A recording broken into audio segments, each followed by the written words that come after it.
Well, none of them can hide from the truth, yeah. Children have to go back to the roots, yeah. None of them can hide from the truth, yeah. Children have to go back to the roots. I'm telling you now, the truth, the truth. Telling you, yeah, the truth, the truth. You have to go back to the roots, the roots. Go to the roots, to the roots. Yeah, man, this is Benjamin out of the Smiling Coast, West Africa, Gambia, representing for the one and only Abu, the big man you don't know, the Soninke warrior, the man that brings the truth, Soninke warrior, the sign of enlightenment, the Soninke warrior, the righteous and the true African. Abu, reveal the truth to them, no matter how them try run from it, because none of them can hide from the truth, yeah. Yes, we have to dig back the roots, yeah. Fire! Subscribe now.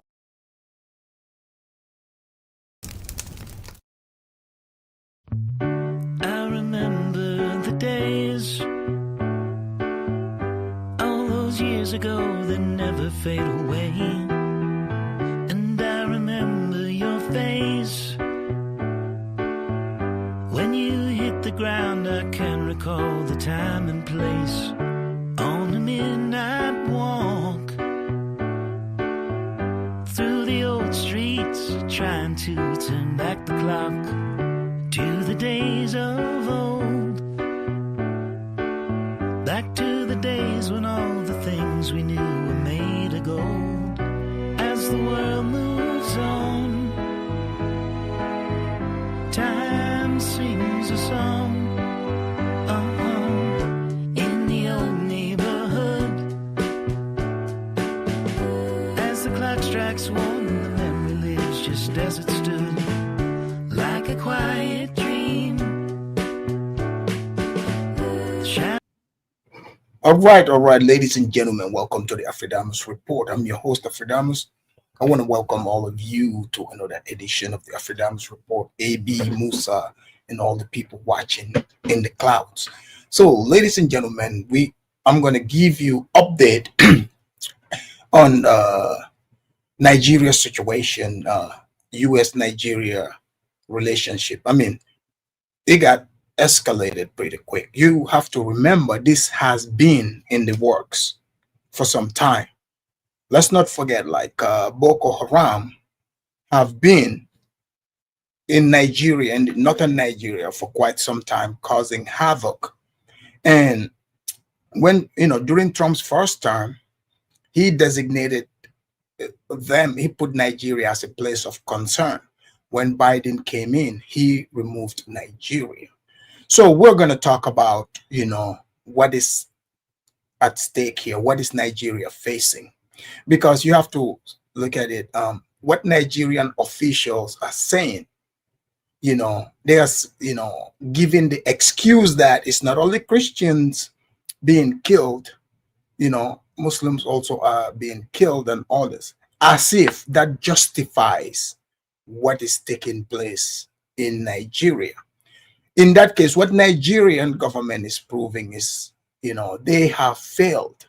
This is why Trump described Nigeria as a disgraceful country. So you have to remember, the United States has the most powerful military in the world as we speak. And Trump have given the order that they are going to go into Nigeria. Earlier, I heard some people talking, saying, oh, are they going to put boots on the ground? This white, they're making it, black and white thing. They think this is like the internet, ghetto talk. I don't think they understand the severity of what Nigeria is facing. There's a whole host of things going on.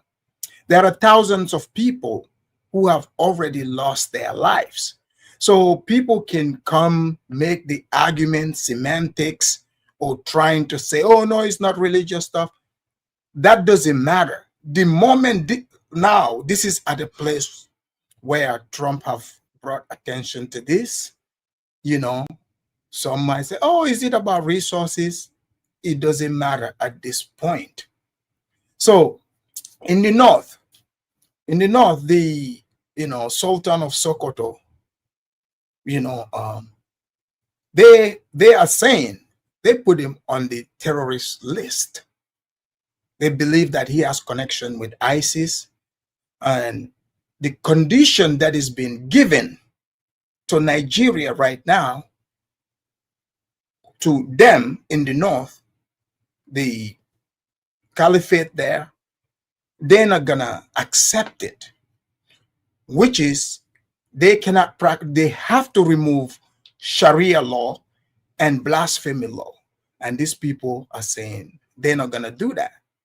So I can assure you, the U.S. Army, Trump is giving the green light. They are gonna go in. They are going to go in because the Sokoto Caliphate, the leader there, he is also making some statements, threatening statement. They are talking about they are going to fight. That's the worst idea so far. So last I checked, I even heard like Tinubu was supposed to come to the United States tomorrow, but the latest I'm getting, I did not hear Trump mention it. So I'm guessing he's not even open to any type of negotiation. The Nigerian government have also said that, okay, they would accept help from the United States, to tackle this matter, but they do not want boots on the ground. And there's so many leaders, they are politicians, they are in denial about this. They are religious leaders, they are in denial about this. But the citizens that are being affected by this are crying out for help. And the United States have heard their cry, and they are about to take action. Let me play this so that you guys can hear what is being said. Okay? This is not like that joking black and white thing. Denial is not going to save Nigeria from this. And this is not only Nigeria. You have to remember, also there's a power struggle in that region. Nigeria is an ally of the United States, but is very unstable. The United States is saying they cannot sit and allow Sharia or jihad to continue in Nigeria. And a lot of people are lying to themselves, saying, oh no, this is not happening. I mean, I did research. This is in fact taking place. Up north, they have Sharia. That's what they are practicing. And they want to continue to spread this out. So here is a couple of things that's, scenarios that's about to play out. Now that I've heard Trump talking about putting U.S. boots on the ground, they are about to divide Nigeria. There's going to be a new country in Nigeria. I promise you this. A country called Biafra is going to come to life. That's what's about to happen. It doesn't, from the way I'm looking at it, the United States is not compromising. I mean, Trump just put it out there that, spoke with the Pentagon. They are ready for action in Nigeria, and nobody can stop them. Literally, they won't be. Who's going to stop them? And these other European nations too are going to be on Nigeria's side. You have Israel supporting the idea of a Biafra state. So Nigeria is about to be balkanized. That's what I'm about to tell you. So here, let me show you. You see, some are already crying. So they don't have the balls to be on the ground. Well, let's see how it plays out. I mean, you might be correct. or not, but we will see. So here we go. Let's see what they are saying on Fox and Friends. On Nigeria, just wanted to ask you, do you envisage U.S. boots on the ground? Could be. I mean, a lot of things I envisage, a lot of things. They're killing record numbers of Christians in Nigeria, that part of the world, very bad. They're killing the Christians. They're killing them in very large numbers. We're not going to allow that to happen. President Trump not ruling out Did you guys hear this? He's not ruling out boots on the ground.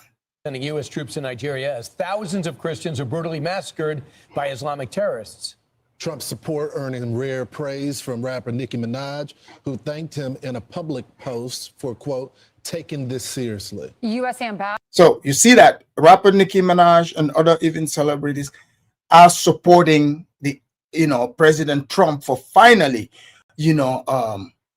bringing this to the attention of the world and about to do something about it. So a lot of people, they just finally beginning to hear about this. They think it's a joke. This is Nigeria is in some deep trouble, deep trouble. Ambassador to the UN, Michael Waltz, followed up with an invite to the embassy to discuss the issue, to which Minaj said she would be honored. Ambassador Michael Waltz joins us now. Ambassador, thank you so much for being here. Yeah, thanks. For people who aren't aware, we're all hearing about the killings of Christians in Nigeria. How bad of a problem is it? Tell us what's happening. Oh, it's a horrendous problem, and you have to give President Trump a lot of credit. He's been on this religious freedom issue for quite some time. So this is U.S. ambassador to the UN. So if he's here talking about it, like the line of discussion have been crossed. Now it's definitely going to be military action. All they are doing now is just to discuss it and let the U.S. public know this is what is about to go down. In fact, he was the first head of state, the first president ever to host an international religious freedom conference at the United Nations back in 2019. He designated then Nigeria as a country of particular concern. Guess what? The Biden administration lifted it.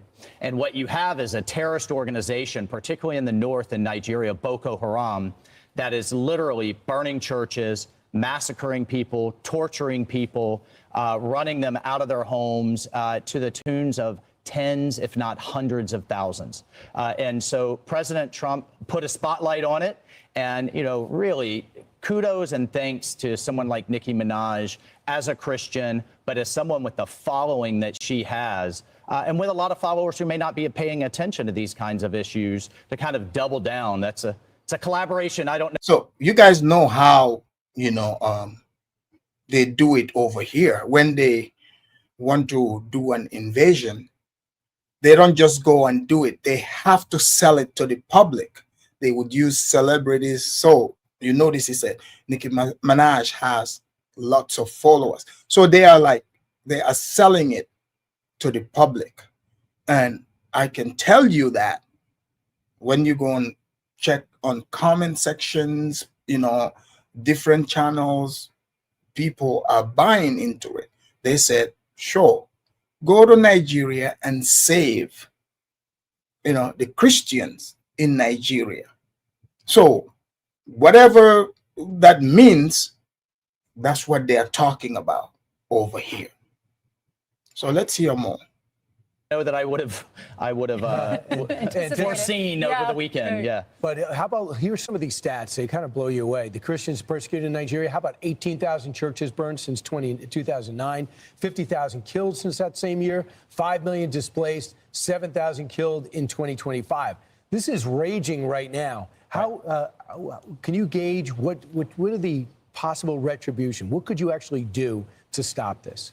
Well, I served in Nigeria when in my special forces unit in 2015. We provided them training. We were training their Navy SEALs on how to get after Boko Haram. We provide them arms and other types of security assistance. You helped rescue those ladies, the girls. Remember the girls. So you're hearing this. So it sounds like this man, he served in Nigeria. They were training the Nigerian army. So they have it. lots of information on Nigeria. And some of you in the chat crying, look, there's nothing you are going to do about it. Nothing I can do anything about it. I'm just reporting the news.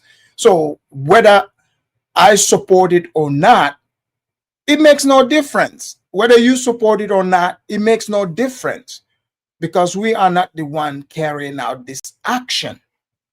Okay, so let's just listen to the news, and later I would open up the line. You can come and, spill some tears on the channel. Hopefully President Trump and others are watching.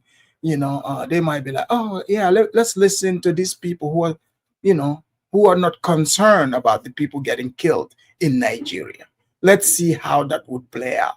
But don't be over here trying to be mad at me for bringing you the news. Thank you for listening. Here we go. The 300 girls in Ainsley, it is just heartbreaking and disgusting. The vast majority were sold as sex slaves and brides into these Islamist organizations like Boko Haram and ISIS. So we work a lot with the Nigerians, and what the president is saying is, I'm not going to put this as a back burner issue. This is an upfront issue, and Nigeria, you need to take it more seriously. Look, they've been fighting these insurgents, but it's been kind of up and down over the years. And again, when you have the Biden administration come in and say, this isn't important, we're going to lift that designation. Remember when they did that with the Houthis? Trump says they're terrorists, and Biden says no, they're not, and and then they're out of control. Why isn't there any moral clarity from the United Nations? We don't see that when the Jews are being attacked. We don't see when the Christians are being attacked. This is what they're supposed to be doing. Only when the Palestinians are attacked. Yeah, right. Oh, by the way, Brian, where are all the protests on the streets and in our universities and elsewhere when you have hundreds of thousands of Christians? I'll get to that point, but just on the Christian persecution, 78 countries, 330 million Christians being persecuted around the world. It is the most persecuted religion across the Middle East and Africa and elsewhere. And to your point, relative silence from the international community. It is in the UN Charter as a basic human right. It's one of the things that Nicki Minaj is going to come over, and we're going to have her talk to the UN, talk to our experts, and actually hear from some of these pastors and others that have been so horribly persecuted. And I really welcome her engagement and her spotlight. What caused her engagement? I think one, it was President Trump only he can put a spotlight like he can on these issues. We're going kind of back and forth now. I'm not sure what actually got her to focus on this. You're about to find out. I'm about to find out, and stay tuned. And as a Christian, I'm just thrilled that she's staying engaged. I am too. I love that she's doing this. I hope other celebrities do too. Thank you so much, Ambassador. All right. You've seen and heard that. They said they're happy, Nicki Minaj, and so they're going to invite Nicki Minaj to go to the UN. As you know, that's all part of the propaganda, because does this sound familiar? It sounds familiar with the Iraq war, and yeah, they're doing the propaganda so that when they started, they would be the U.S. population will be okay with it. That's what that is all about. Okay. So let's see again what other steps they are taking, because this is some serious business, is to hook Nigeria in, so they are passing legislatures here to say they are protecting the Christians in Nigeria. And you know exactly what that means. So if they are designating them as a protected group, the United States is saying we are protecting them. So that means from that point on, that gives the United States every power to go and do whatever it takes to protect them. Even if somebody scratches them, they will go. That gives them the right to go do that. So let's see what Ted Cruz is proposing. And he's not the only one. You know, it looks like this legislature, I think it's already passed anyways. So here we go. Give me a moment. Also going to talk about legislation I introduced this week to protect Christians in Nigeria. Nigeria has seen a persecution of Christians that has been staggering. Just this week, over 60 people were murdered by jihadists, by radical Islamists in northeastern Nigeria. They executed soldiers. They went house to house. This pattern of targeting Christians, targeting Catholic priests, targeting individual men, women, and children is horrific. And my legislation would put real consequences on the government of Nigeria and those who are facilitating this persecution, put real consequences on them to change that. Legislation I introduced this week to protect Christians in Nigeria. Nigeria has seen a persecution of Christians that has been staggering. Just this week, over 60 people were murdered by jihadists, by radical.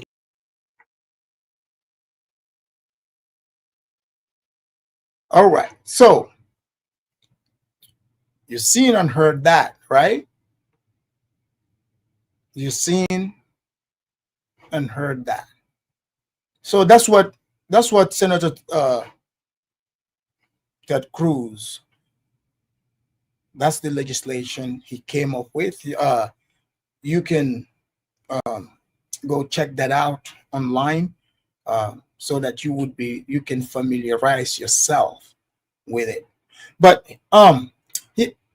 actually, I'll save that for a little bit here. But you know, I've seen there's so many others who are like, nah, you know, these people are just, you know, they are there for their own interests. Could be. But are you seeing what is happening here? Does this remind you of the Iraq War? When the Iraq War was coming, you know, the propaganda, you know, get the people on board, come up with legislation. You notice something that he just said here. So now with this legislation, you know, initially, if you think about it, they said, oh, we're going there to take out the terrorists. But now, if they pass this legislation, which they have passed, right? Guess who that is targeting? The Nigerian government officials. You see that? So I'm not sure what that's all about, but I can assure you, like, that's what that legislation is. So the government officials are done for. I'm telling you, that legislation right there, they might as well just take a fork and stick it in themselves. They are done for because they are putting everything on paper. So they are saying, okay, we're gonna, you know, pass this legislation to protect the Christians, and if nothing happens, we'll hold the Nigerian government, you know, accountable. We'll give them serious consequences.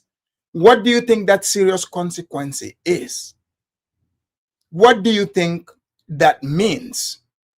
If they're talking war, if they're talking possibly putting boots on the ground, what do you think that actually means? So let us hear from someone in Nigeria what some of the people think about this. I found this interview by a man, and then I'm going to bring another clip which would also give us another perspective of this whole thing. Because, you know, if you look at it in Gaza, for example, Israel went to Gaza and we all saw what happened there. One can make that argument too, right? And there were plenty of Christians there that, you know, the Israelis killed. There was no outrage. One can say this as well. But then again, Nigeria has large population. Who are you going to blame? You got to blame the Nigerian government for not stepping up. A lot of African leaders, even the South African president, you guys remember when he came to the White House Oval Office, he did the same thing. These governments are weak. Because even South Africa's president, when Trump presented the tape, when they were telling him, okay, there's genocide of whites happening there, what did he say? He said, oh, it's not only white, crime is high, they're killing people. So now you are saying your government is useless. Your government is useless. So the Nigerian government is doing the same exact thing. They are saying, no, it's not only Christians, you know, they're killing Muslims and everybody. So as if that's supposed to, you know, make things better. So you are saying that, hey, you are just useless. Because if you look at it, Nigerian army is ranked 38 in the world. So that's pretty good for an African country. That means they are up there. Why can't they, you know, tackle and stop these killings? Instead, they're saying, oh, well, you know, it's not only Christians being killed, they kill Muslims too. So you are proving the point more and more. When people here in the United States hear this, because people who don't understand the U.S. government, when they're coming in, they don't care about, you know, some of you that are crying here on the internet or the people over there. They don't care about that opinion. The opinion that matters is what they can sell over here to us, the U.S. taxpayers. That's what matters. What do you think your average American would think if they hear the response of the Nigerian government? You guessed it right. They are like, hey, go and take these people out. They are like, we can't believe this is what their response is. Oh yeah, you know, they're killing Muslims too. So that proves that they are not serious. They are not serious about protecting people's lives. And this is the thing with countries. When you exercise weakness, deception, and lies, you know, God would end up punishing you somehow. You cannot allow blood to continue to spill in your country and then, you know, give a blind eye to it. It's not going to last. It's not going to last. And that is what is happening. So let us hear from this man in Nigeria what he thinks about all this. He's a Nigerian citizen. And I think he's welcoming Trump to come in. So let's see here. He would defend the Christians in the northern part of this country to stop the Christian genocide that is happening, especially to the Igbos. What do you have to say about this? No, they never see it coming, but that has become a reality. On this platform, we have discussed severally the consequences of, you know, a government not being too active jihad, and that jihad is targeted on the southern part of the country. You can see the argument up and down. So the man is correct. Some of you can come here and start complaining. Oh, no, that's not what's happening. No, it's open. Even the Sultan of the Sokoto Caliphate, he's saying, you know, yes, they're going to practice jihad and move it. What do you think? Who do you think this jihad is against? Non-Muslims, period. That's what it is. Like yesterday, someone was here, oh, yeah, they killed the enemies. Sir, you are proving the exact point. So are you telling me the enemy's person life isn't worth anything? Or if they kill other Muslims, that justifies it? No. So this is a Nigerian person telling you this. And now you said there's killings in the US. That's true. But does Nigeria have the power to exert it on the US like the US can do? No, they do not. So let's just be real, okay? Like, you just gotta get with reality. Nigeria doesn't have the power to exert it, to exercise on the US, but the US does. So they get to decide, you know, what they want to do, you know, what they deem as, you know, as evil. The man with the power can do that. So at this point, all you would be able to do is just cry. You can do whataboutism till the sun come down. It will not change anything if you do not have the power to counter this. So let's just stick with reality.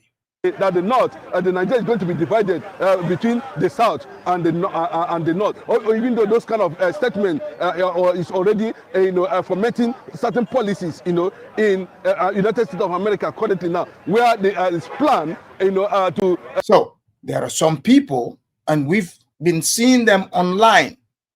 We've been seeing them online who are looking for Nigeria to be balkanized, to be divided.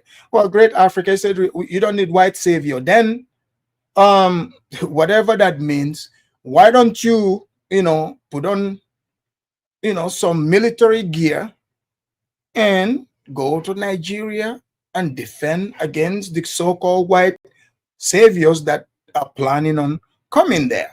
I mean, if you want to be taken serious, I mean, no need to sit here on the internet typing, we don't need white saviors, as if that would change anything or it means anything. Put on some military gear, take your gun and go stop them. Then I would take you serious. But other than that, you're just being a crybaby on the internet. Some of you are just pathetic. Put Nigeria aside into southern Nigeria and of course northern Nigeria. The southern Nigeria has been promoted to that extent, possibly might be named Biafra at the end of the day, but the fact still remains how we the southwest people look at it from that direction when trouble is coming in, like what we see happen in Sudan. Anybody that is claiming there's no genocide in Nigeria is not saying the fact. You can see that kind of decisive decision taken by the United States of America. I will celebrate, Randy Moore, and we celebrate, Ted Cruz. We celebrate these people because they come out with something that the Nigerian government never see it, coming anyway. So, are you guys hearing this? So it's not like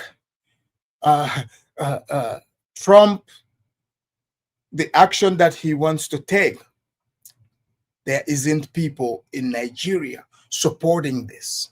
So you people can, I don't know what internal beefs you have, but one thing I know, this guy, he's a Nigerian, okay? He's on the ground. He's not like you guys sitting somewhere in New York over, or California with me. No. This guy is on the ground. He is speaking to let us know that they welcome this, and you can't deny that, like, they have a movement that's been fighting forever to try to get their own country called Biafra. Okay? These people have been on this fight forever. So you can like it or not, but these people are on this struggle and they mean business. So this guy is excited. He's happy this is taking place. He said because they would finally be able to divide Nigeria. Bola Ahmed Tinubu never see this actually coming, but here today we are talking about something we have been hammering on for years now. The possibility of creating a nation in Nigeria, where a certain people will feel very safe, is the most important thing to be done. I can tell you very clearly, when you're talking about, like I said earlier, the war, the Biafran war was between Christian Biafrans and, of course, Northern Muslims. I don't know how they're going to fracture it, but my appeal that now that the United States government is focusing on Nigeria, there'll be no way out until the solution comes. And I can tell you, there's this clash between the Sultan of Sokoto and Ted Cruz. It's been believed that Sultan of Sokoto has links with, Al-Qaeda and the rest of them, Yeah, and it's funny how like some of you are here in the chat, you don't even know what is going on. The Sultan of Sokoto is literally contradicting everything you guys are saying here. That the Sultan of Sokoto is saying, yes, they are going to continue with their Sharia law and their blasphemy laws. He's challenging Ted Cruz, and they are saying this man has links with Al-Qaeda affiliated groups. You know what that means? That means that Sultan of Sokoto, he's in the kill list. That's what that means. The moment they start tying you to Al-Qaeda and stuff, that means they've justified taking you out, in case you guys don't understand. I mean, go around, check around and see for yourself how many powerful quote-unquote names you've heard. People like Hassan Nasrallah. In case you forgot, they just took him out not long ago. The leader of Hamas. They've taken out a bunch of these well-known Islamists.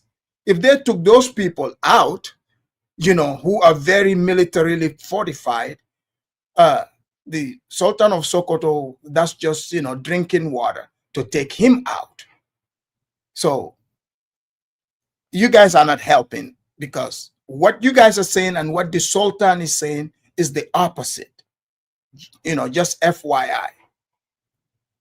In the network, and this has taken roots, deeply in the north. There's no doubt about it. If you look at the number of people that were killed in Nigeria by jihadists, Boko Haram, we'll name them, all kind of Islamic sects. Greater number of them are Christians. Unfortunately, Bola Ahmed Tinubu does not know what to do now. The international arrangement has finally connections, diplomatic channels has already been severed across the world. Bola Ahmed Tinubu, Nigeria is on his own now, because all the American allies are going to queue to the Nigerian American decision to tag Nigeria a country of concern. And what does it mean when United States of America tag Nigeria a country of concern? It means that it will get to a point where all the strategic policies will be planted completely in Nigeria, and we are going to see U.S. military presence here in Nigeria, and there's nothing anybody can do about it. You hear him? The guy is excited. He's happy about it, and it's true. I mean, if they decide today U.S. to drop in, there's nothing anyone can do about it. The man is 100% correct about that. He's correct. What can they do? Nothing. But he's happy. Yes, I listened to Ali Ndume. I listened to some analysts talking about it. I listened to one Adamutu from the north. I listened to other people making statements about what are they going to do now that it has become a global thing. And Nigeria actually has a very bad record when it comes to human rights. And you look at the kind of word Donald Trump used against Nigeria, the most disgraceful nation on earth. That was the called Nigeria, the most disgraceful nation on. Yes, he's right. Trump did say that. He said Nigeria is the most disgraceful nation on earth. He did say that.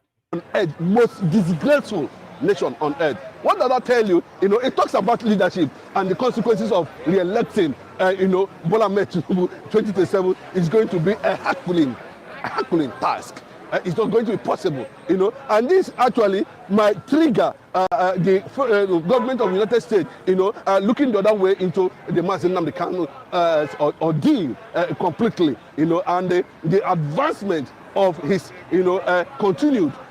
I think the guy he's saying, Mazi Nnamdi Kanu, I believe that's their leader for their Biafra state.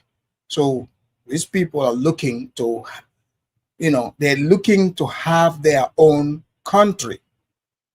And once, shots start firing, the U.S. boots are there, this is going to be a done deal. And what the, Sokoto Sultan is saying, that's just going to make it much easier for that to happen.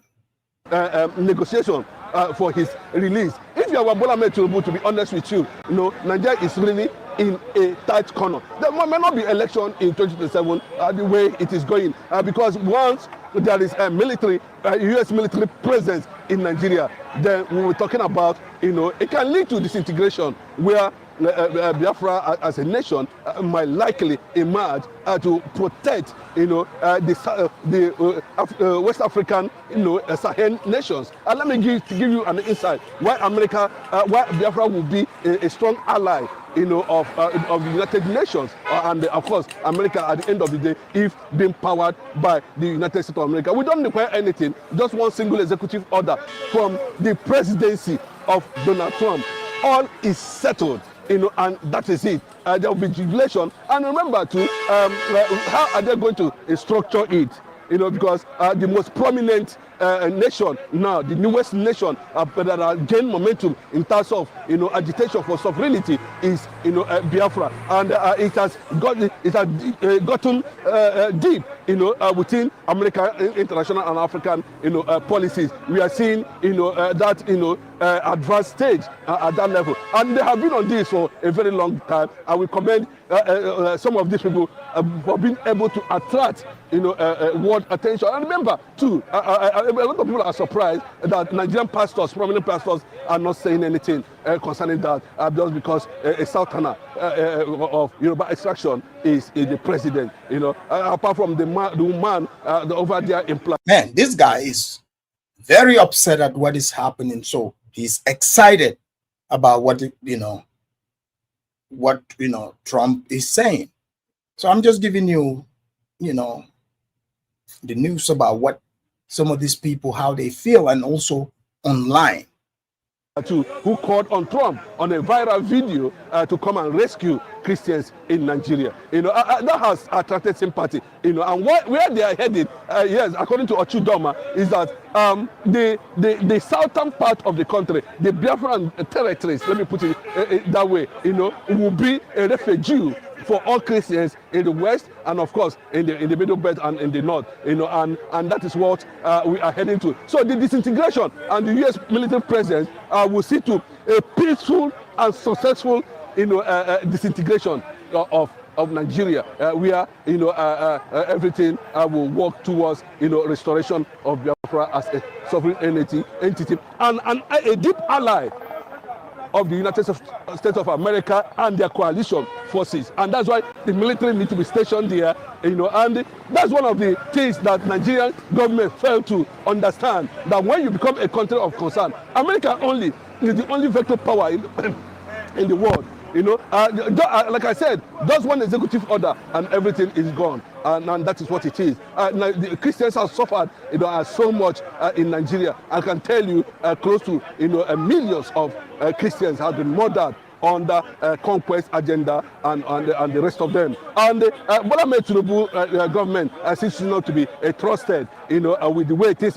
All right, so you've seen and heard this man. Some of you are over here.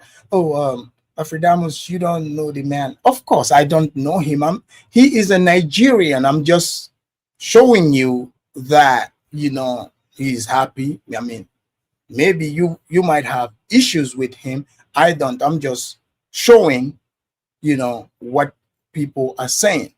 But there is another side to this. There is another side to this. So, because if you look at it, what is happening in the Sahel also, let's not forget that. France, the French got kicked out of Niger. You guys remember this? Burkina Faso and Mali.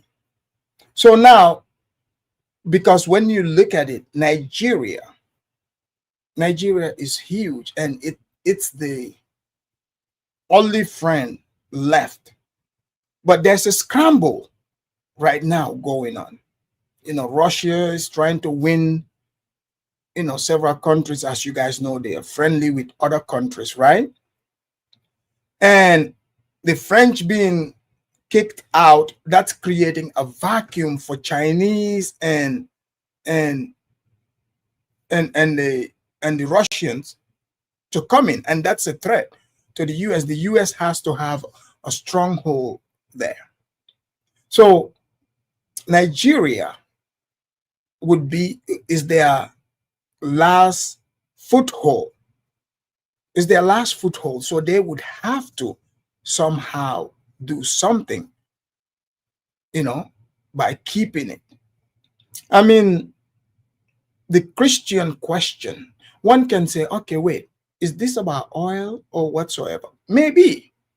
But let's not forget, President Trump, in his last administration, he did put Nigeria on the same list as he did.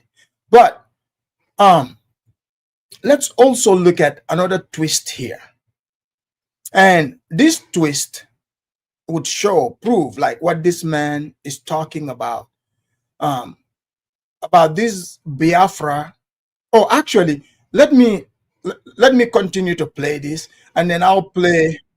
I want you guys to hear something he said, okay? And then I'll bring you the different twist about where all this is possibly coming from. So, like, this is gonna blow your mind. Wait till you hear the type of state he is looking for them to have. I want you to hear this. On the inside, why America, why Biafra will be a strong ally, of the United Nations, and of course America at the end of the day, if being powered by the United States of America. We don't require anything, just one single executive order from the presidency of Donald Trump. All is settled, and that is it. There will be jubilation, and remember too, how are they going to structure it?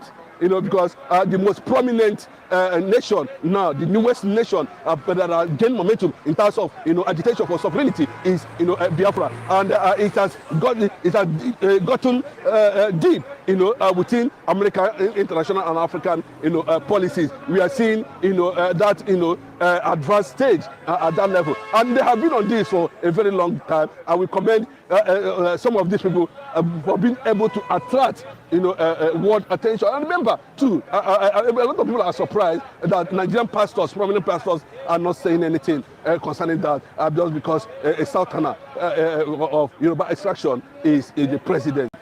Apart from the woman over there in Plateau who called on Trump on a viral video to come and rescue Christians in Nigeria. That has attracted sympathy. And where they are headed, yes, according to Ochudoma. And now you are in your feelings. And now I'm not making any argument. I'm just showing what is going on. I'm not on anyone's side. I'm just letting you guys know what is happening. I'm not here to, I don't know this man. I don't know, what his struggle is, but I'm just bringing you the different news, how different people who are currently in Nigeria, how they see this. So this has absolutely nothing with what you're talking about. I'm not here to pick sides, buddy. So kick back and enjoy the news. Is that the southern part of the country, the Biafran territories, let me put it that way, will be a refugee for all Christians in the west, and of course in the middle belt and in the north, and that is what. So this man, he's already got plans, but I want you, I want you to hear the type of state he is looking for them to have. It's gonna blow your mind. What we are heading to. So the disintegration and the U.S. military presence will see to a peaceful and successful, disintegration of of Nigeria, where everything will work towards restoration of Biafra as a sovereign entity and a deep ally of the United States of America and their coalition forces, and that's why the military need to be stationed there. And that's one of the things. Are you guys hearing it? He said they would be ally of the United States, and this is why they need the military to come and be stationed there. So, I mean, this man is ready for them, but let's keep going. Is that Nigerian government failed to understand that when you become a country of concern, America only is the only vector power in the world. Like I said, just one executive order and everything is gone, and that is what it is. The Christians have suffered, so much in Nigeria. I can tell you, close to millions of Christians have been murdered under conquest agenda and the rest of them. And Bola Tinubu government seems not to be trusted, with the way things are going now, currently now. You can see, the top marginalization and the current political. That's why I told some people now, we don't need Nigeria, to negotiate deals from. What we need is international solidarity, backed up by international law and international forces and powerful nations of the world, key into the reality. Well, we have died enough, and we need the world to understand at this point in time that the only thing that's left for currently now, the reason why Mazi Nnamdi Kanu is there is because of the conquest that is going on, the killing of Christians. He raised the alarm and all that. So I don't know how that is going to come on the side of Omotosho and Mazi Nnamdi Kanu at the end of the day. But that is the game now. The United States of America, has tagged Nigeria a country of concern, meaning we are soon going to experience U.S. military presence that will see to the final disintegration of Nigeria. Viewers, if you are still watching, click on the like button, drop your comment and share this program. Do you believe, but some are saying the U.S. cannot help Nigeria without benefiting anything? Okay, let them benefit so that we'll be able to have peace, You hear that? So some of you are going to be like, oh yeah, the U.S. doesn't help without benefiting. He's like, hey, he said, who cares? He said, let them benefit if that's going to help them be free from Nigeria. So he don't care.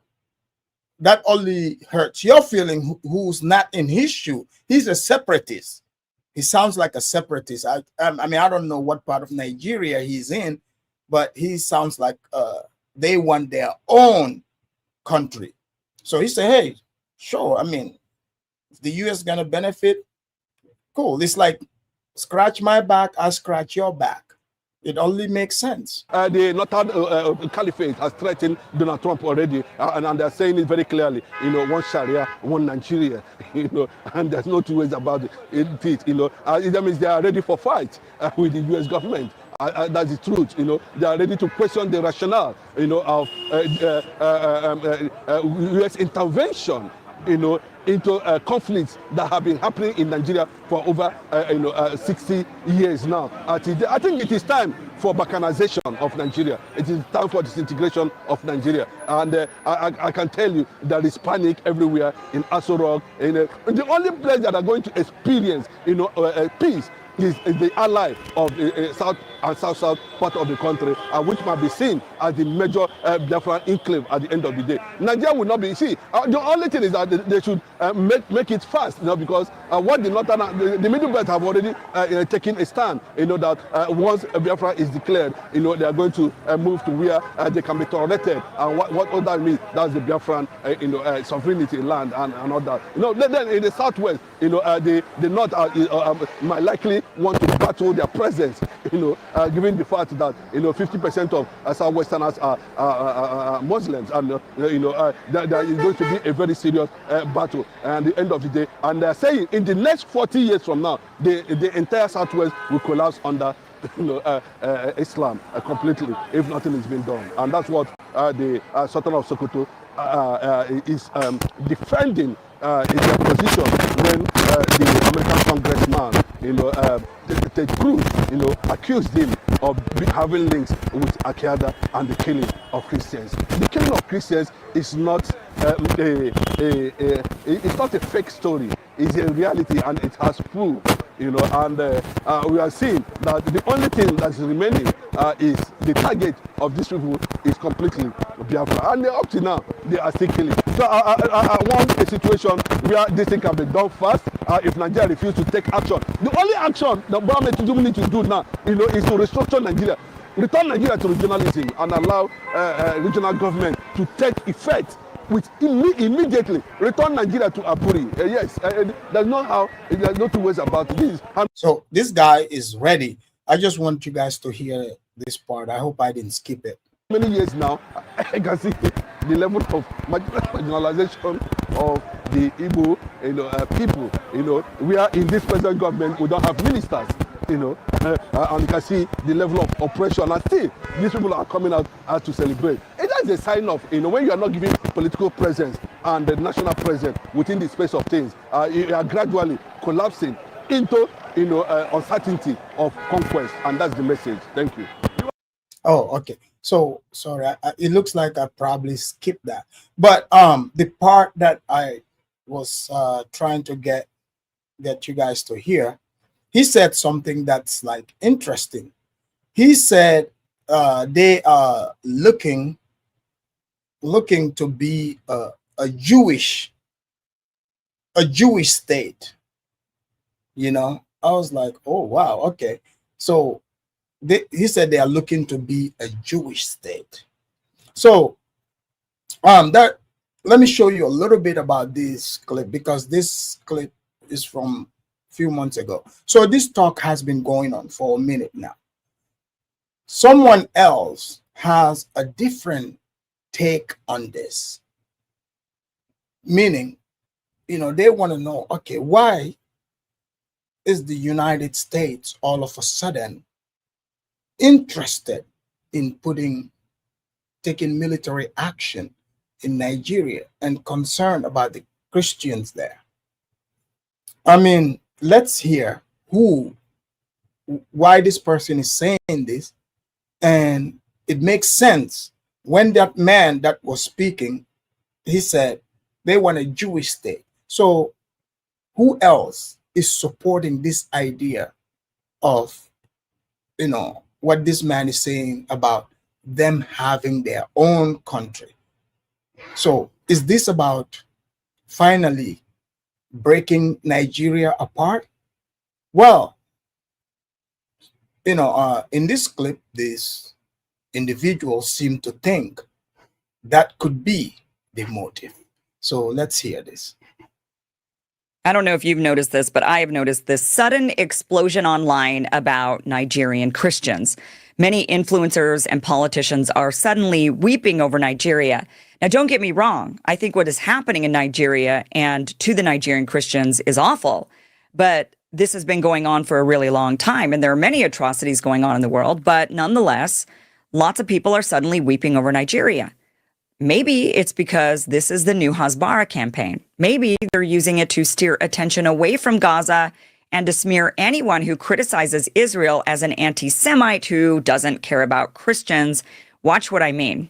Why doesn't anyone care about this story, and why do you think it's not getting covered by the media here?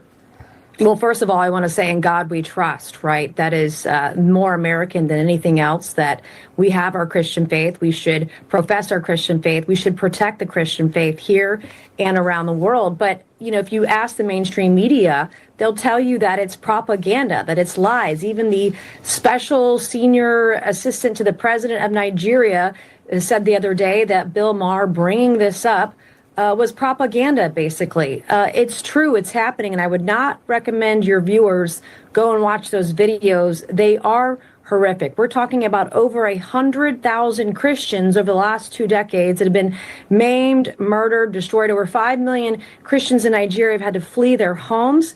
This is real. This is happening. And to deny it is just simply a lie. And I think it's because the left and Democrats, they don't love America. They don't love our values here in America. They don't like people who are Christian. They don't like people who are spiritual like we do. I would argue they also don't like Jews, by the way, with their anti-Semitic behavior. But this is real and it is happening. It is the truth. And I want to thank Bill Maher for bringing it up. He's an atheist and he knows what's happening and he's talking about it too.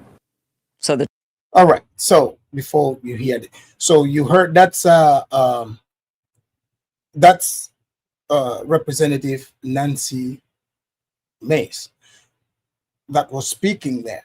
So let's hear what this woman here, King Iverson, give us her view on what she thinks is going on, why all of a sudden, Nigeria is on the spotlight. Let's hear her take on this. Truth comes out. She says, well, they just don't like Jews and they're anti-Semites. That's why they're not talking about the Nigerian Christians that are being slaughtered over the last 2 decades. Okay, again, I think it's totally legitimate to talk about the atrocities that are going on in Nigeria or anywhere else in the world. I'm not against that at all. There should be attention that's brought to it, of course. But you have to ask yourself, what is the goal of bringing attention to it? Does the United States fund the genocide of the Christians in Nigeria? Is that something that the U.S., are we supplying bombs? Are we supplying weapons to the people doing this? Are we supplying funding? Are we being bribed and blackmailed and bought off by Nigerians here in the United States? Or all of our politicians, are they taking a lot of money from Nigerian lobbies? I mean, what exactly would you like to have happen, Nancy Mace, when it comes to the Nigerian Christians? What would you like to do? And why suddenly are so many people talking about this now, when she even said it's been going on for 2 decades? For 2 decades. Now, the Nigerians, they're denying that there's a genocide. So, it's always good to look at the other side to balance it. So, this woman is asking questions. She believes that this is it's a deflection. Because, in a way, okay, one can say, how is this any different than when, Israel going into Gaza, because you guys know, they've killed Christians there, they've dropped bombs, because Gaza is not only Muslims, they have Christians over there. So the lady's like, okay, why,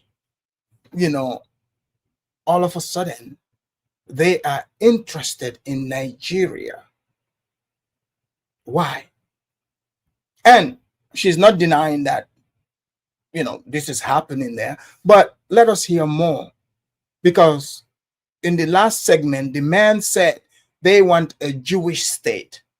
So is Biafra going to become a Jewish state?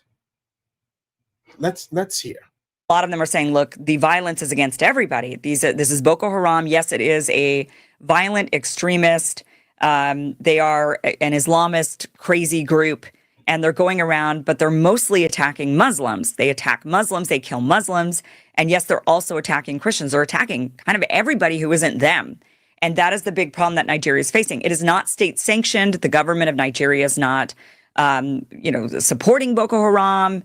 That is not what's going on. They're criticized for not stopping Boko Haram. They're criticized for not doing more to prevent the atrocities of Boko Haram. But who created Boko Haram, right? Boko Haram is ISIS.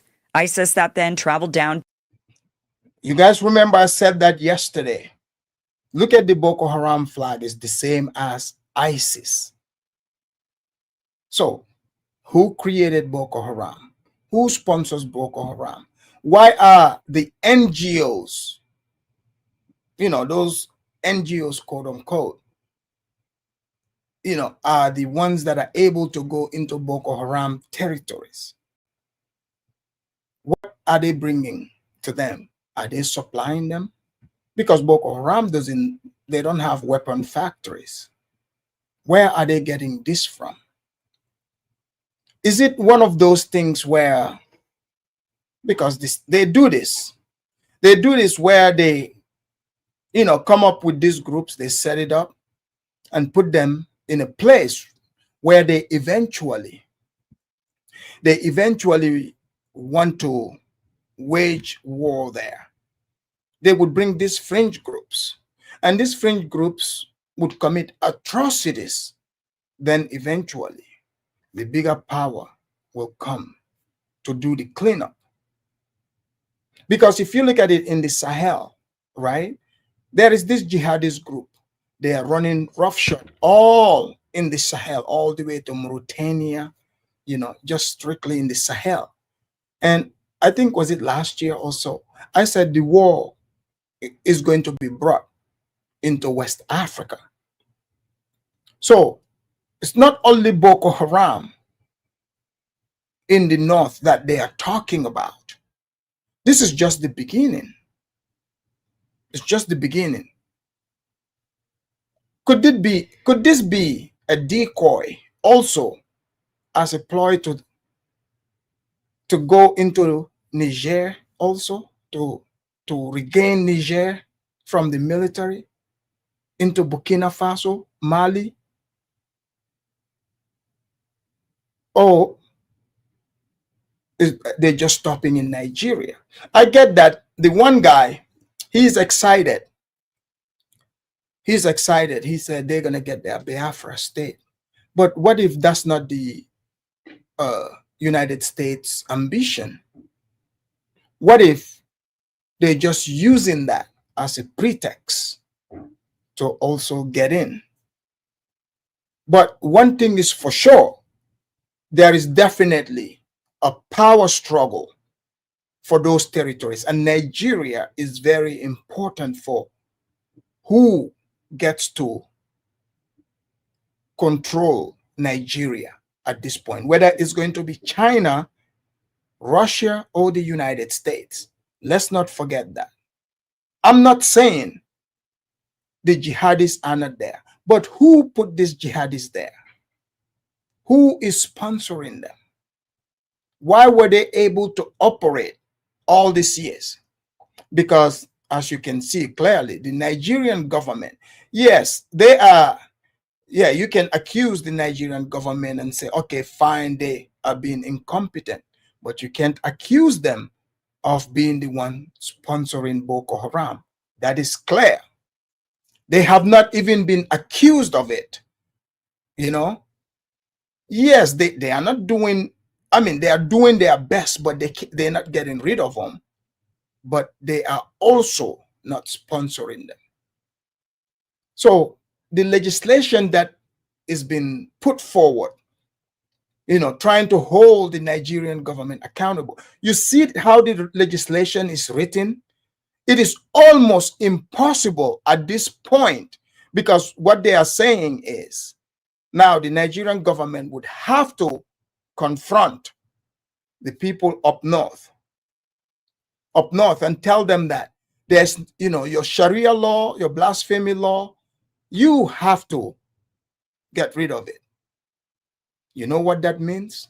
That spells war in Nigeria. So that's why I say either way. So they frame it in a way Nigeria cannot escape it.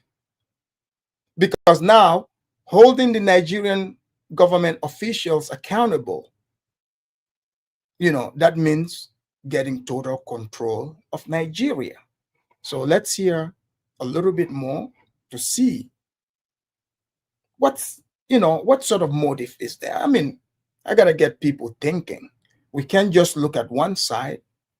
We got to look at all sides and think about the whole thing. Okay, so here we go. To Nigeria, who created ISIS, but you know, we could get into the whole whether or not it's a genocide, whether or not they're targeting Christians, who created Boko Haram. We could get into all of that. But what I really want to focus on is the fact that so many voices suddenly, when you log in online and you turn on the news today, all you're hearing about are Nigerian Christians. And this feels like a concerted Hasbara campaign. And the point of it being, see, you're an anti-Semite because all you talked about were Jews killing Muslims and Christians. You know, Justin Hamash's whole family, you know, his cousins were massacred in Gaza while they were taking shelter in a Christian. I mean, she's got a point.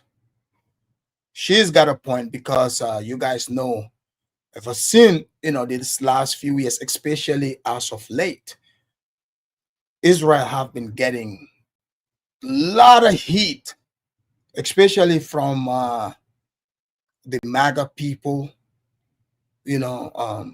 So that's one thing the MAGA people and the left agree on. So, you know, because they were throwing the word out, oh, these people, like if you criticize Israel, they would say, oh, you are anti-Semite.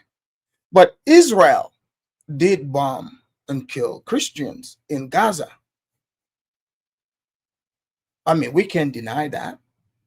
Libya.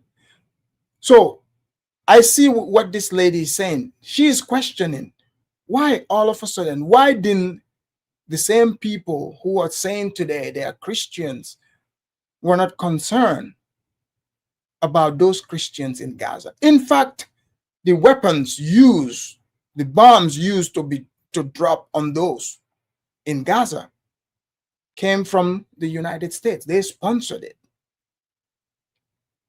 That's what this woman is saying.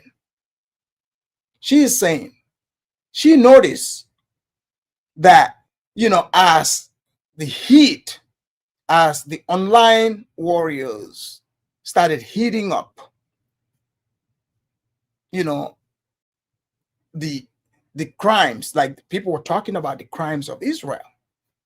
So the Nigerian thing is, the way it started spreading so fast online, it's suspicious. She's correct. Who is sponsoring it? Generally, when it comes to media propaganda, there is only one group that is truly known and good at it. So, but anywhere you see, for example, that's why I played that guy's video for you, the separatist guy, because anywhere you go, because they said, there's a famous African saying, if there is no enemy within, none can exist outside. You guys remember before they went to Iraq, both times, but the second time about the weapons of mass destruction, the United States didn't just go there. There was a man that they brought to Congress, an Iraqi guy. And this Iraqi guy, sounded just like that guy I played, the Nigerian guy. He was also very disgruntled. He hated Saddam Hussein. And they wanted to have their own state as well. So when you look at that, if you want to enter a place, you would have to look at the most disgruntled group of people. Even if there is, so all types of reasons would be used. For example, like Ted Cruz passed this legislation against the Sharia and blasphemy law. In the North, that's normal. But when you present that here in the United States, that's barbaric. Do you see this? So that would give the word for those people to be rescued.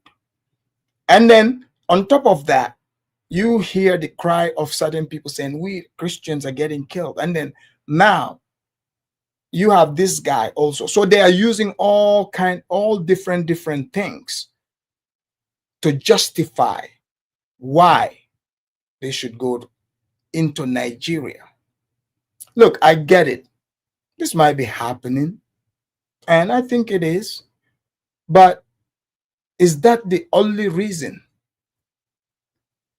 Is this of great concern? Like they, going there to save Nigeria, Nigerians. But the Nigerian government took a weak stance, opening the door for this. So let's hear this. They don't understand either.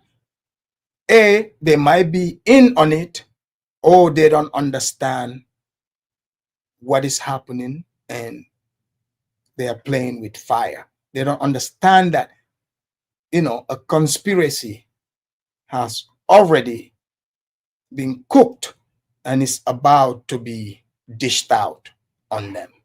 Church, but nonetheless, how dare you bring it up when Israel does it? And why don't you bring up it when the Nigerians do it? What is wrong with you? Completely missing the point. But here's another example of it. Let me just kind of show you some of these. You log online and we're just being bombarded with this today. Dinesh D'Souza, over the last couple of days, really, saying the hideous murders of Christians perpetuated by Muslims in Nigeria doesn't get a fraction of the media interest and even social media interest as Gaza does. Even Christians in the West seem to care more about Gaza than the fate of their fellow Christians. What's going on? Well, you didn't give a damn about Christians in Gaza. Look, I gotta give it to the lady to be. Look, I get it. They might say there's something going on in Nigeria, right? But if somebody, people like Dinesh D'Souza are speaking on it, then there's there's Zionism written all over it. Sounds very suspicious. Like, I get it. There are people saying, yes, come to Nigeria, come and help. But if people like him are truly speaking on this, I know that he don't give a damn about the Christians, the people in Nigeria. But why is he interested all of a sudden? Why? Because, see, some of these people are paid by a certain group of people to push their agenda, their propaganda. And it's true. I mean, this is becoming a perfect propaganda to distract from what's taking place in Gaza. And to be honest, like the Nigerian government, I'm very surprised that they are taking a weak stand. Are they not online? Are they not on social media? Are they not on X to monitor what is going on? Do they not have people who study who is under whose payroll? Because they started cooking this a while. How did the Nigerian government, how are they missing this? How? Neither did Nancy Mace. None of you did. Here's another, and these are all Zionists, ultra Zionists, really supportive of Israel. Here's this vivid account that comes from India, but a real pro-Israel. 52,000 Christians have been killed in Nigeria by Islamists. Not a word from international media, not a word from the United Nations, not a word from Candace Owens, not a word from Tucker Carlson. This is a real genocide. 52,000 Christians. It's been a lot. Many people have died in Nigeria since 2009. It began in 2009 when Boko Haram, ISIS, was created. And they've been targeting lots of people, anybody who's not them. And but now just suddenly everyone's talking about it. Here's another big pro-Israel Zionist account. Yeah, exactly. The lady is right. I mean, I get it. Like, yes, there's concern, but why are these Zionists? I mean, they are not even Christian. Why are they the ones trying to push this? How come? And now they're saying they're calling out people like Tucker Carlson and others. What is that all about? Well, I'm going to put the link in the chat. Hit the link. Come and join the conversation. I'm going to play just a little bit till people come into the conversation. I want to hear your point of view. You know, give it from both sides, the pro and the con. But absolutely, the lady is correct. Why are the Zionists the ones now concerned about Nigeria? Nigerian Christians. I remember even Ted Cruz. I saw Ted Cruz's interview with Tucker Carlson. And he said that, God, he used God to say, God is the one that said, you got to support the state, Israel. He said they taught that in Sunday school. So to me, that's confusing. How are you Zionist and then, Christian at the same time? The Christians in Gaza, they didn't count. But the ones in Nigeria, they are counting. And it's been going on for a while. How come they didn't talk about it? I mean, if you were Christians, staunch Christians, who have been just crying about this, one can say, all right, sure, it's a concern. The Christians are seeing it. But these are Zionists. I mean, I'm talking strictly Zionists. And they're talking about, and the Biafra people, their leader, they saw themselves as Jews. Is this the Biafra lobbies? Like, what's going on here? Because as I do my research, I saw like the leader of the Biafra, you know, I think his name is Nnamdi Kanu.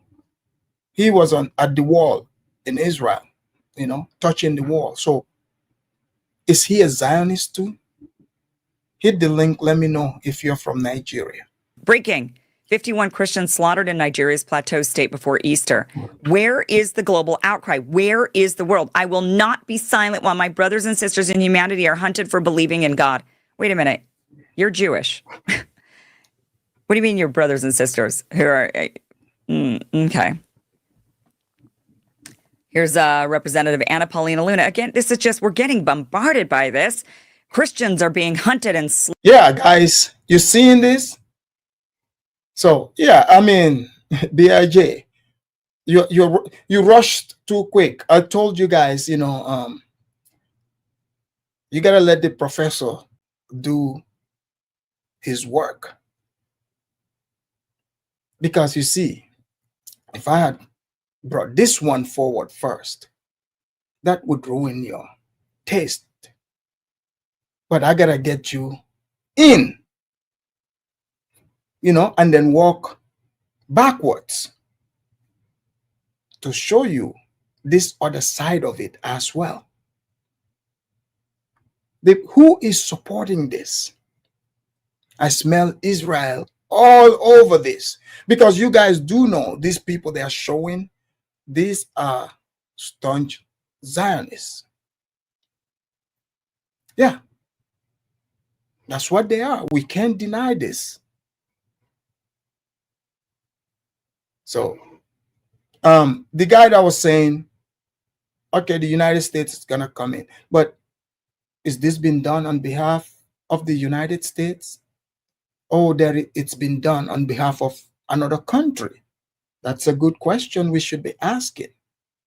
So from what I'm seeing here, it looks like that's what's happening. So here we go. Slaughtered in Nigeria for their faith, and the world stays silent. If this were any other group, there'd be global outrage. You mean if this were Jews, there would be global outrage, because all of you people just target Jews because you're all anti-Semites. Maybe we're just not funding Nigeria. Maybe Nigerian politicians aren't, or Nigerian lobbies aren't buying off all of our politicians. Maybe Nigeria is not blackmailing and bribing and running pedophilia blackmail campaigns. You know, maybe that's just not going on with Nigeria. And so, yes, we could care about it, but what do you want us to do about it? When it came to Israel, it was obvious. Stop funding it. Stop giving them the weapons. Not in my name, damn it. Stop being bought off and bribed. We were sick of every politician going off to Israel. Now, I get it if you're Jewish. You know, like there were some images going around today of Jared Kushner and Steve Witkoff at the Wailing Wall doing their prayers. And some people were saying, oh, look, you know, this is like, we're just sick of this. And well, they're Jewish. So I totally understand them doing that. What I don't understand is when all the Christian politicians go over there, and rather than taking pictures at the Church of the Holy Sepulchre or the Garden of Gethsemane or Bethlehem, they instead go to the Wailing Wall, put on a hat, a Jewish hat, and then pray at the wall.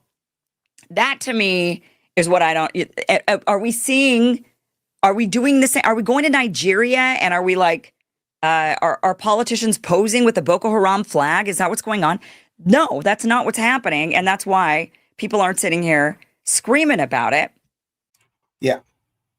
So the people, for example, this right here, even the action, the actual staunch MAGA people, they do not support this at all. The MAGA people are against, you know, the United States sponsoring Israel. So this right here, I get it. They might say, oh yeah, this is happening in Nigeria, we're going to go in. This is why African countries have to step it up, especially places like Nigeria.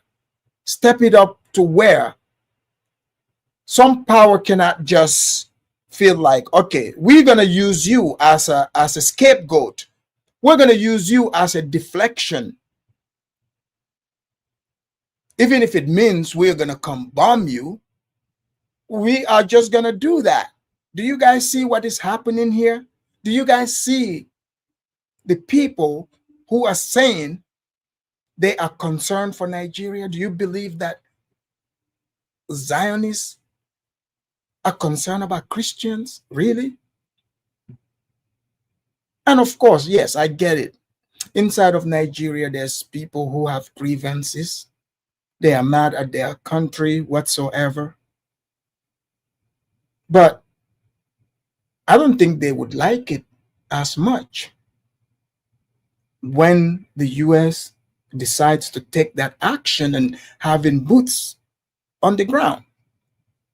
Yes, I know, I get it. I get it. They want, you know, the crime to stop. I get that. But do you want a group of people to come that you have no relation to, no type of cultural relation, nothing? Do you want them to come and solve your problem? Well, it doesn't seem like the Nigerians have that choice. And the Nigerian politicians are showing that they have weakness. They are not standing up. Because how can they? They've betrayed the people. You need your people on your side for you to be able to stand up to outside forces. So the Nigerian government dropped the ball on that. I hope they are watching this to see what is being cooked against them. Who cooked it? And I can assure you, when Nigeria falls, that's just the beginning. They would enter Niger, Burkina Faso. They would walk their way into all that region. If you guys can remember, I have the videos. I have done those streams here. As Mr. Afridamus, I've given you guys, I've painted a picture like this. But some people are like, man, Afridamus, you are crazy. They wouldn't be able to do that. Are you sure? You see where we are? Who would have thought, let's say even a few months ago, that President Trump would stand up and say, we are planning, I've already given the Pentagon the go to put boots on the ground in Nigeria. Who would have thought that? Not even myself. But aren't we sitting here discussing this? So do not underestimate this. So here we go. This is Representative Riley Moore calling for the State Department to do something. Virginia Congressman Riley Moore joins us now. Congressman, you're urging Secretary of State Rubio to designate Nigeria as a country of particular. Yeah, another one. Riley Moore. Riley Moore. All right, let's hear what Mr. Riley Moore has to say. Concern. Okay. What do you really want Trump to do about this? Well, what we want is for the killings to stop, and it's a systematic campaign of persecution by Islamic terrorist organizations, not just Boko Haram, but IS West Africa, and also this Fulani tribe that lives in that middle band that has been just discriminately targeting Christians and killing them. You saw the numbers that you just put up there. I mean, they are absolutely horrific. Making this a country of particular concern will limit and restrict their security assistance programs with the United States. So we have been training and equipping the Nigerians in the hope that they were going to stop Boko Haram and eliminate them from Nigeria. Well, that's not happening. And I think there is a question of there is collusion in between the current Islamic government in Nigeria and these terrorist organizations that are killing Christians en masse. So what we want is for President Trump to put that designation back into place. Well, what I don't understand is... Did you guys hear what he just said? When did you ever hear U.S. Congress people, lawmakers, white people even using the word Fulani? You guys see what's happening here? And did you guys hear also this man just said there's collaboration between the Nigerian government and Boko Haram? Did you guys catch that? I'm telling you, this is from months ago. From months ago. Are you guys hearing this? Yeah. I mean, you heard him right. So, like, yeah, those Fulanis out there running around, they got them on the eyesight too. And they said IS West Africa terrorist group. Who is the IS terrorist West Africa? So now it's not only Nigeria. Do you guys see what I'm saying here? It's not only Nigeria. So first it's not on Nigeria. So now at first it was only supposed to be Boko Haram. Now it's the Fulanis and the IS West Africa. So that means that covers the whole of West Africa, the Sahel and everything.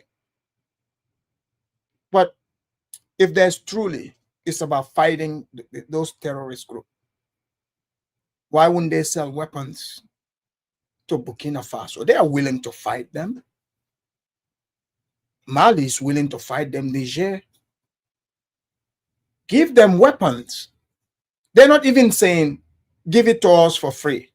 Fine, I will play the devil's advocate. Okay, let's say fine. Okay, like he said, Nigeria did not do well. They didn't stop them. But how about the same weapons you gave to Nigeria? You give it to Nigeria's neighbors, because they said Nigeria has open border policy. So the border states they are coming through, Niger, Burkina Faso area, we all know those nations are willing to fight these groups. And who are these groups fighting for? Who's giving them the weapons? Do you see the type of weapons these people are carrying? You think a nomadic Fulani, where would a nomadic Fulani get weapons from? Let's be real. So think about that for a minute. All right. Let me read the super chat here. Nagmizi in the house. Welcome to the Afridamus Report. Nagmizi said, I will be sponsoring flights to send these Nigerian tethers back to their homeland. Oh, thank you for that. He said, Olo Walo Abawole will be doing the stanky leg home. Oh man, I guess that's that means, you want him to dance to the stanky leg. I mean, no problem. I'll make sure he gets the stanky leg. One stanky leg coming up.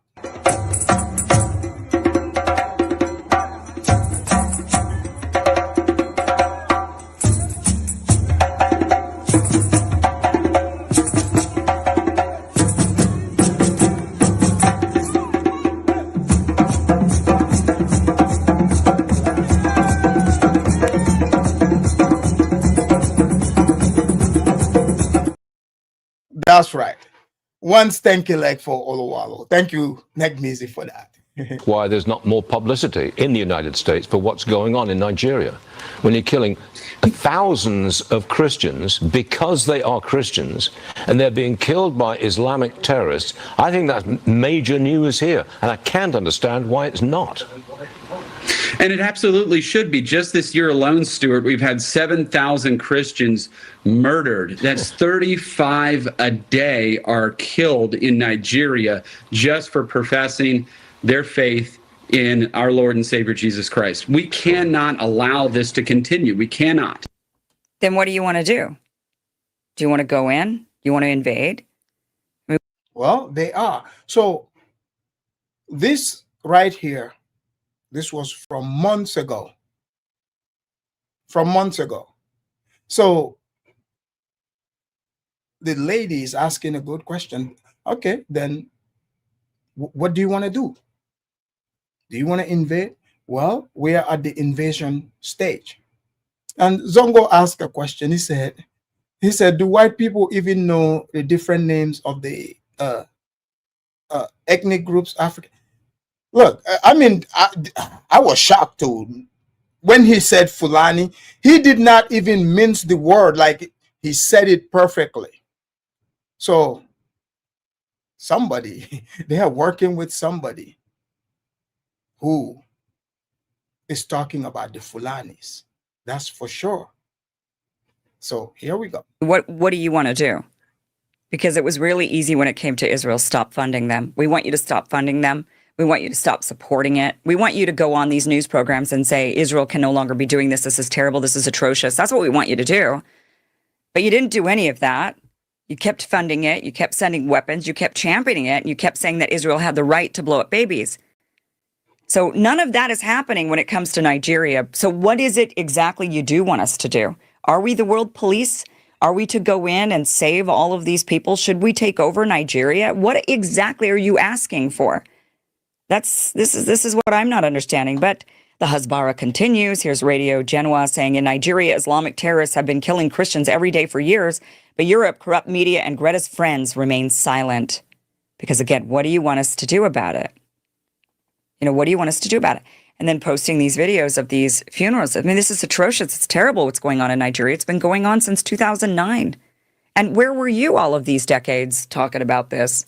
Why suddenly now? Why suddenly today is there a concerted campaign that feels coordinated to say, look. Yes. Yes. This is the same people that were supporting, bombs being dropped in Israel. Oh, sorry, Gaza. So you notice, so they are doing the whataboutism with people who came out and, were against what Israel is doing. So they are saying, okay, what about Nigeria?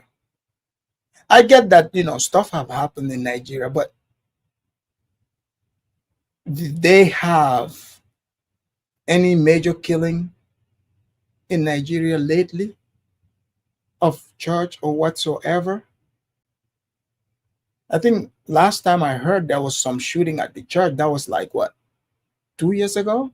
I want to say. Don't quote me on that.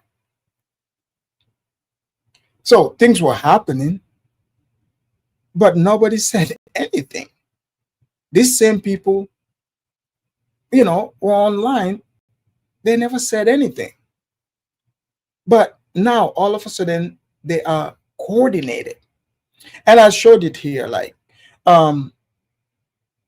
Nicki Minaj, she thanked President Trump about going into Nigeria. Guys, the link is in the chat. I mean, if you guys don't want to hit it, I'll just continue this. If you got, it looks like you guys are enjoying this woman's take, so I will just keep breaking it down. But yeah, they keep playing this same video back to back, back to back. And I'm not saying, the Nigerian government does it need to clean up its act and step up, take care of the security?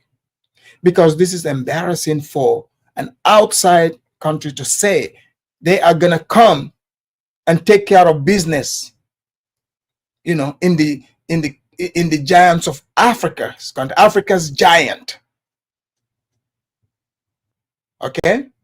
And I mean, I'm telling you, they are actually talking about balkanization. Okay, sure, like we can joke sometimes, or like troll, but do you know what that means?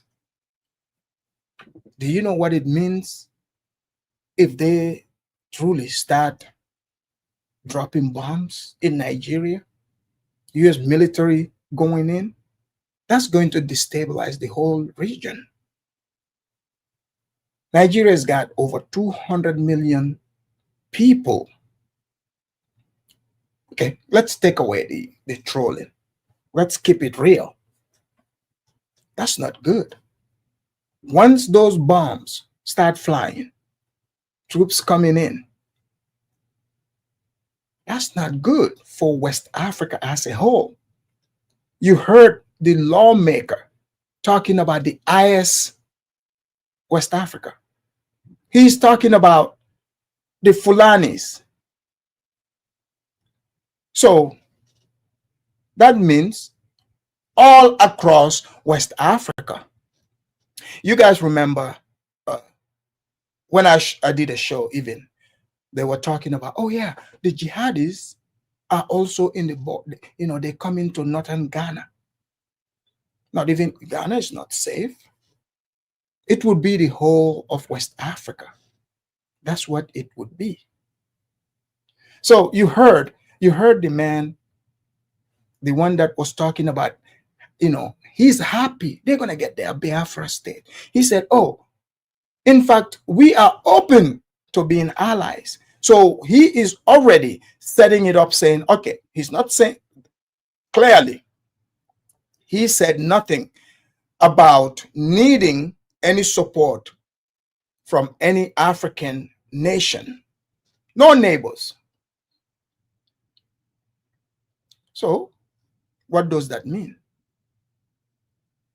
If this happens, they've already got foot soldiers that look like everybody else in the region, meaning that Biafra state, the people who support that, if they feel like they have been liberated, they would have to fight for their liberators to continue conquering the rest of the territories. Because they are saying that the Fulanis are over there. Those people see the Fulanis as their enemies. So they have no choice. They would have to fight for their allies. So that's what the situation is as we speak. So let me show a little bit more here. What's going on in Nigeria? And anybody who doesn't say anything about it must be an anti-Semite. Representative Marlon Stutzman saying proud to stand with Senator Ted Cruz in defending religious freedom in Nigeria. Implementing Sharia law and condoning the murder of innocent people is barbaric. We must use the targeted tools we have at our disposal to end it. And then here's Ted Cruz saying officials in Nigeria are ignoring and even facilitating the mass murder of Christians by Islamist jihadists. It's time to hold these responsible accountable. My Nigeria Religious Freedom Accountability Act would target these officials with powerful sanctions and other tools. So Ted wants to at least sanction them. So he's saying we got to sanction the Nigerian officials. It's not like Nigeria, the government is doing this. They have a rabid gang of extremists that are growing and violent, and the government isn't sanctioning it. So why are you going to sanction government officials? I mean, my question is just, what do you really want to do about it? What do you want to do? What do you want to do about it? All they want to do, they don't want to do anything about it. I mean, that's the point. The point is they don't want to do anything about it. This is Hasbara to try to say, where is all the outrage about these Christians being killed? You're all a bunch of anti-Semites. You're all a bunch of hypocrites. When in reality, they don't realize they're the hypocrites. Because... But you see, Nicki Minaj didn't waste time. You guys remember, that's why I showed you those clips I told you that's what the propaganda would have to be. So the UN ambassador, the United States ambassador to the UN, you heard what he said. He said next week they're going to bring Nicki Minaj to come and talk to some pastors and some victims. Who do you think those pastors are? Who do you think those victims are? Victims. Because they, this is all about gathering that propaganda. Do you see how coordinated this is? The same group of people who were coordinating to support Israel on their military action in Gaza. Because you see, these are not your America First MAGA people. Aren't you guys shocked by that? Because you see, the America First MAGA people do not want Trump to meddle in foreign wars. And that's what Trump also ran on. That's what he said he's going to do. So all these tweets, some of them, they say they are MAGA First, but they don't get along with the MAGA people. You guys saw they attacked the people who are the MAGA people like Tucker Carlson, Candace Owens, and others. They are saying, oh, why isn't Candace talking about it? Why isn't Tucker Carlson talking about it? Maybe do those people know something that the rest of us know? But Nicki Minaj is ready for this to happen. Tucker Carlson is skeptical. So yes, they are attacking him for sure. Some of the people that is, oh no, man, they can't do this. No, they can, but that's not the way to attack it.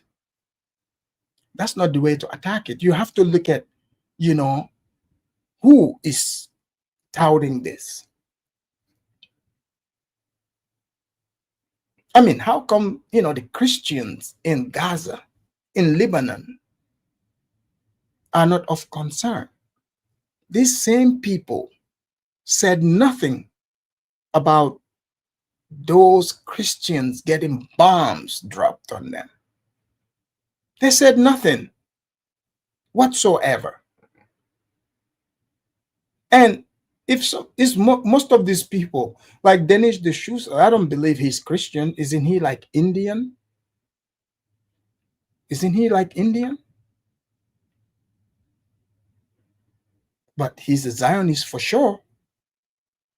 Let me play a little bit here. Carla, I see you in the back. I'll get you in a sec. Where were they when Christians were being killed in Gaza? Where were they when Justin Amash, a former member of Congress's family, was killed by American missiles dropped on them by the IDF? Where were they? Where were they? There's 60,000 American Palestinians who are being harassed by the Israelis every day. There's a 16-year-old American sitting in an Israeli prison since February with no charges against him, a kid.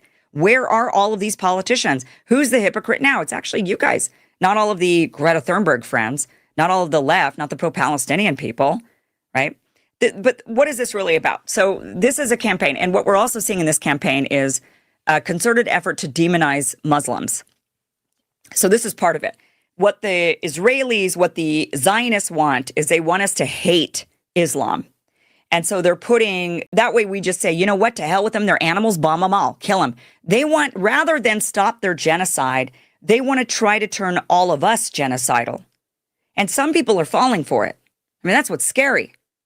So what we have to do is protect ourselves and try not to become genocidal because of all this Hasbara, all of this campaign, this push to try to drive us to a place of fear and hate, which then turns into genocidal, maniac, murderous killers.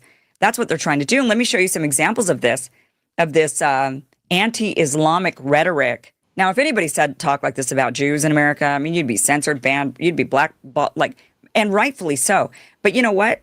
Where is all the outrage against, if you say all these genocidal things about Muslims, if you say all this hateful rhetoric against Muslims, why aren't you being being demonized by society as a hateful, genocidal bigot.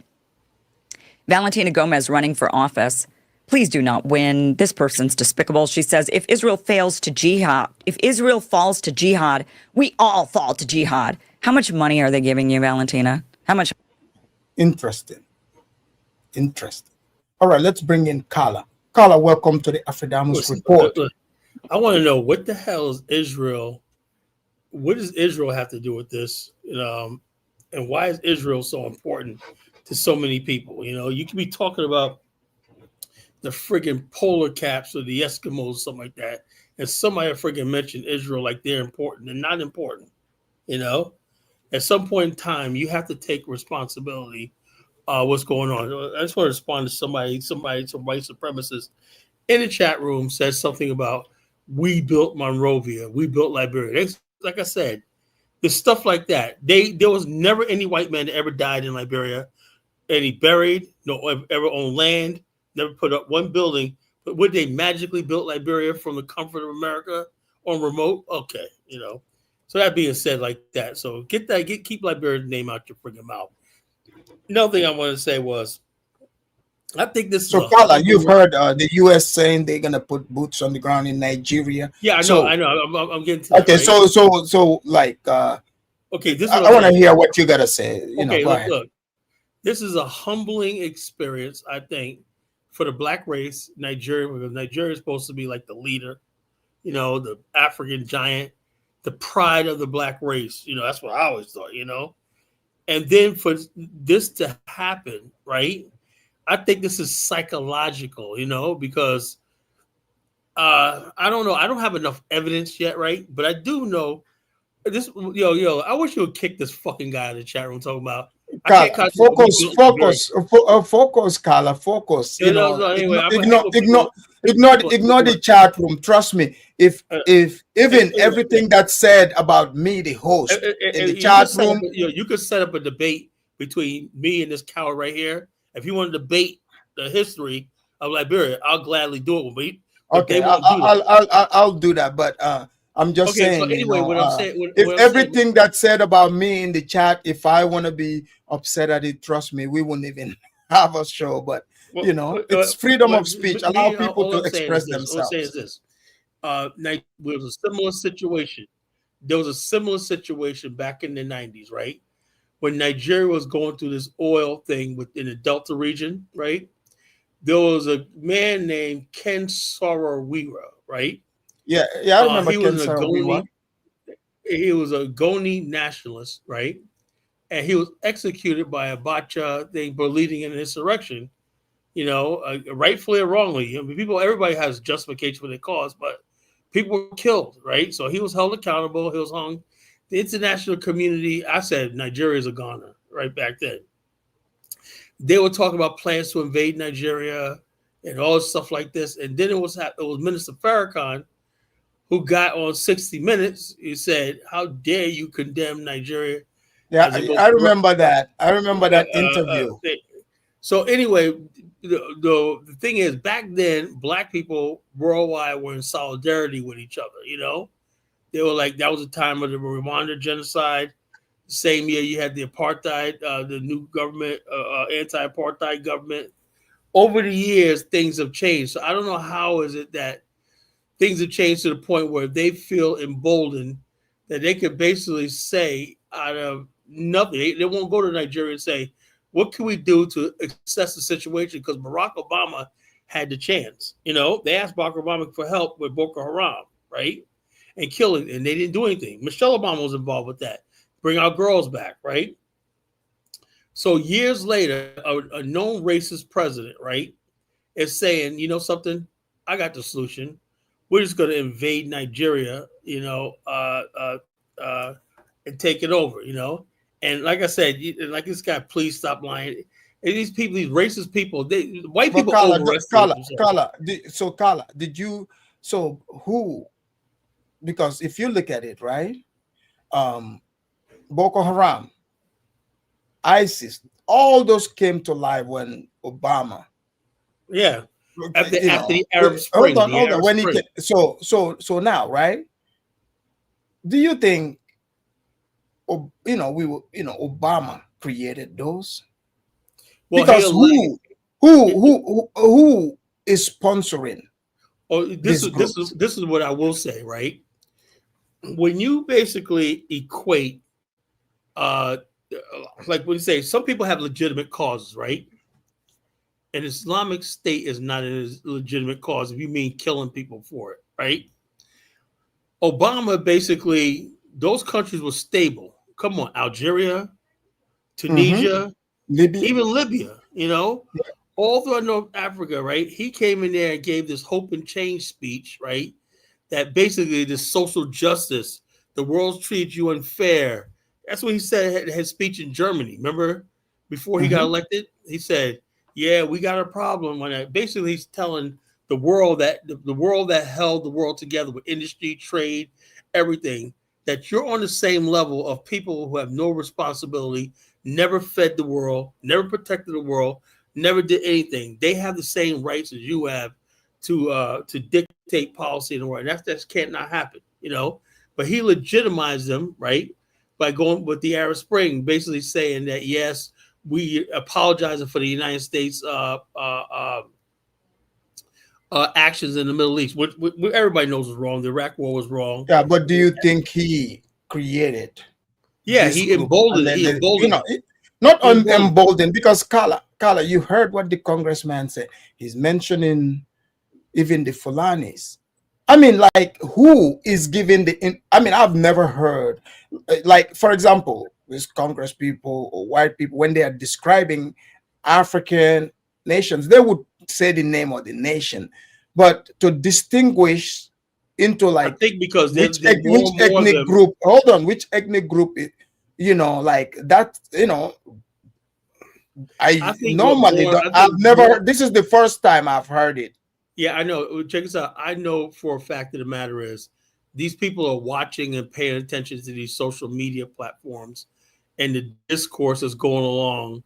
And when they see division, whatever, they pick up on that and they say, okay, we got this. They do their homework, they do that. They're not just like going to go into a situation. That's why I don't buy the idea that they actually believe there was genocide in South Africa, because I'm sure they probably looked at the situation and saw that a lot of the killings are black on black, there was crime, everything like that, and whites in South Africa like that. So I believe that they know what they're doing. They know every situation. They know the tribal conflict.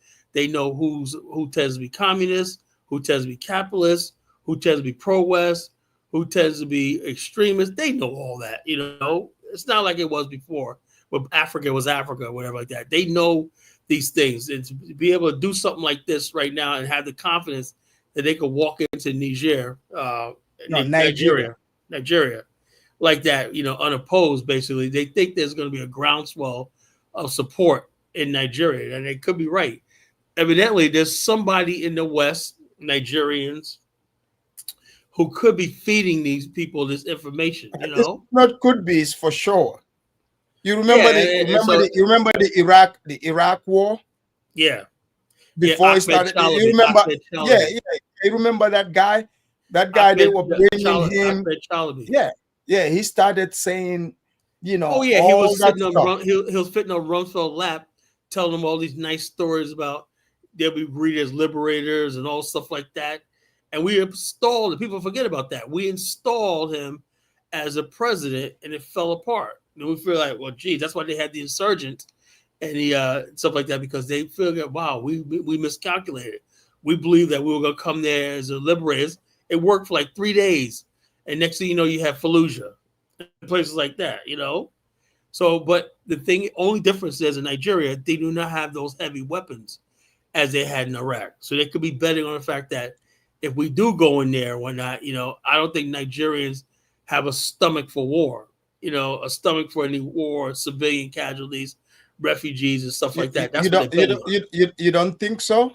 Yeah, look how they abandoned the post with Boko Haram. The whole police units and military units abandoned whole posts and left whole sections in the hands of Boko Haram.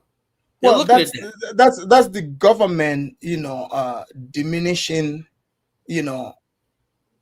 its own forces. But don't you think people eventually they become hardened once you start dropping bombs on them and they have nowhere to go? I think Their homeland. I'll be honest with you. I think if this was Niger, that'd be different. You ever see some of those dudes in Niger? Those dudes are beasts. Those dudes are Yeah, beasts. because they are facing, back-to-back fights. But if you engage a group of people, no matter, I mean, like in peacetime, nobody has the stomach for it. But Yeah, well, what about you the can fact that get there's so many? people, like I remember, like Sierra Leonean people like are super peaceful, super Yeah. peaceful. But Well, let me ask you a I mean, question.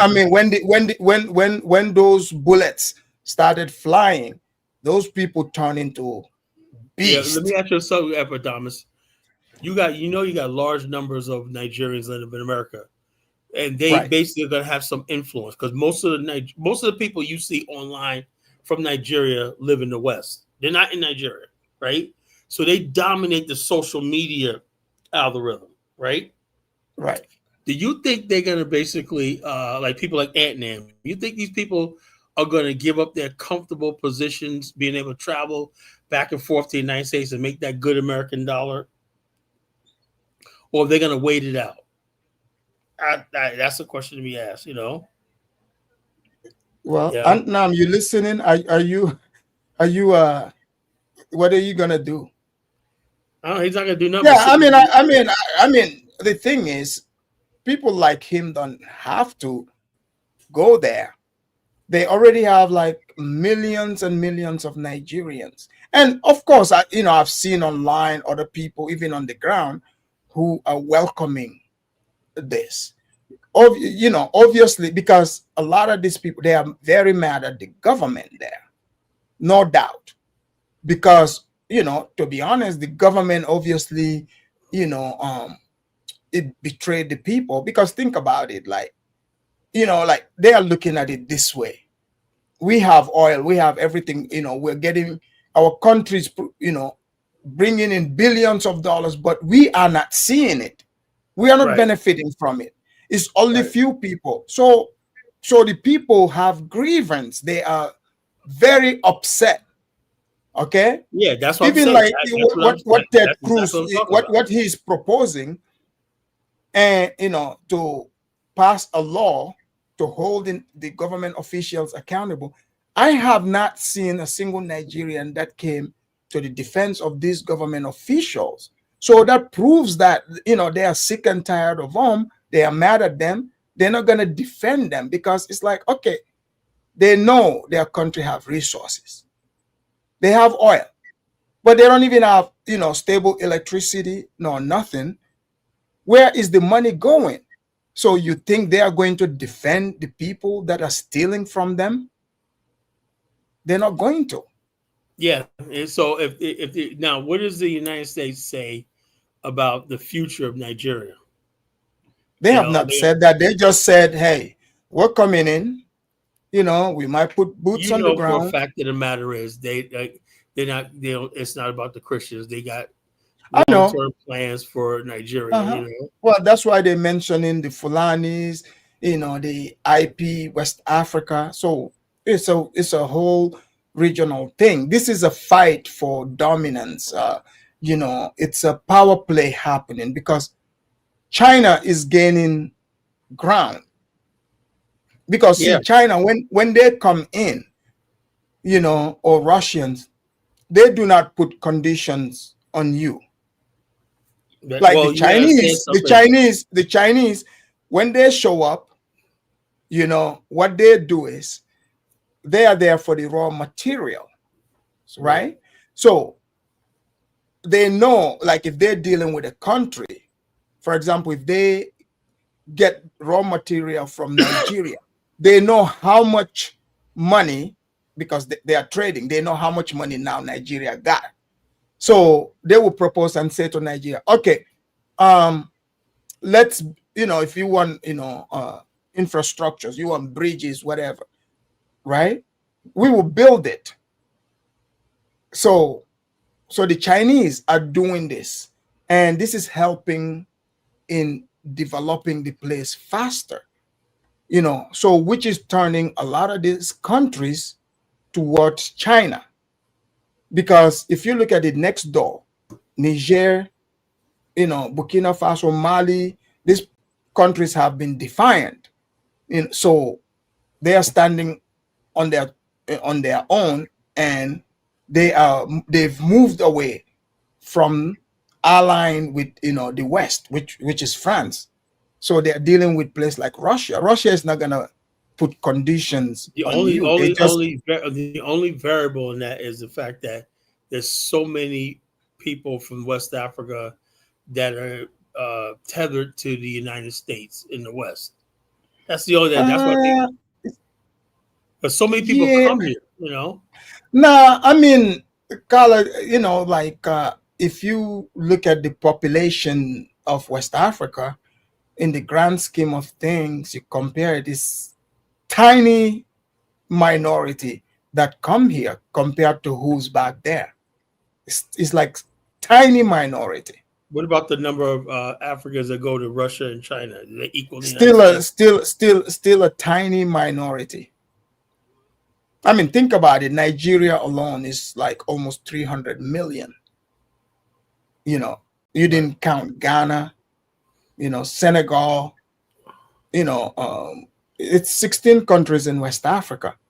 So it's like it's tiny, tiny minority, despite how they're showing it, it's just a silver of West Africans that actually leave. Majority are still back there.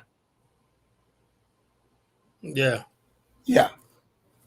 So that's what's happening. So what they are selling is they are saying, hey, look at it. This Islamic jihadists, they are taking over.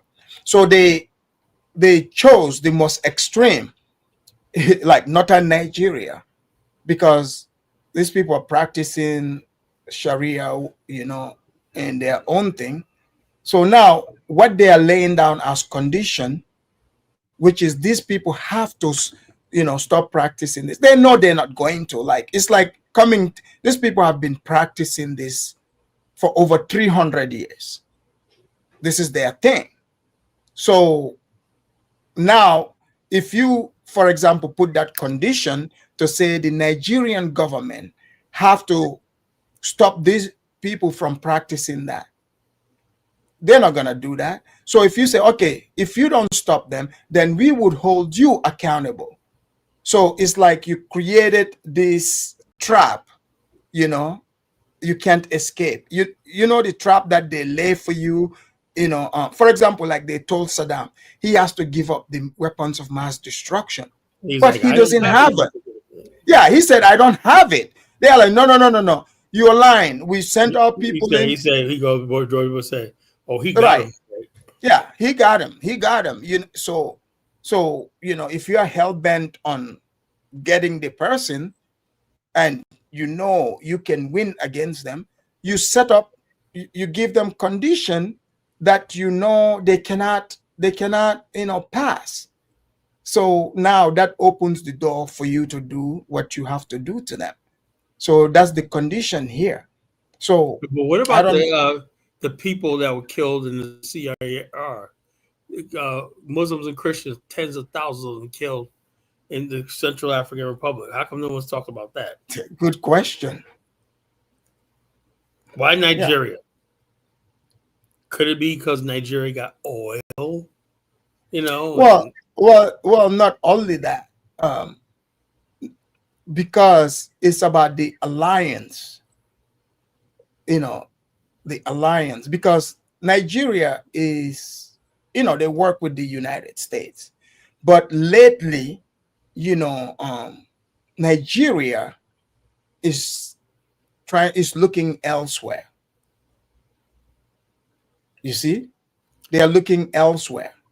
So if they come into the north, now that would give, because if they come in militarily, kicking in the door, now putting the boots on the ground, that opens up another flank. The target could be, as we speak now, I believe Niger Republic, Burkina Faso, Mali, and then they walk their way. So the United States wants to exert total control in that region again. That's what they're trying to do. It's about who can control that place, because China is gaining a lot of grounds there. So the United States cannot allow that to happen, because look at it. Last time Trump just came from Malaysia, right? He met with the Chinese president Xi Jinping. They were talking about, obviously, it's about trade. China controls lots of minerals. China is trading. Last time China even put out this condition to say, in fact, they are going to control and not sell, precious metals,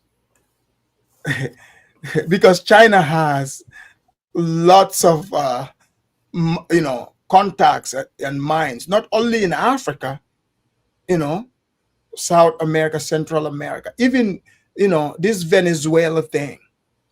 Venezuela, they're saying, okay, we're going in because of drugs, blah, blah, blah.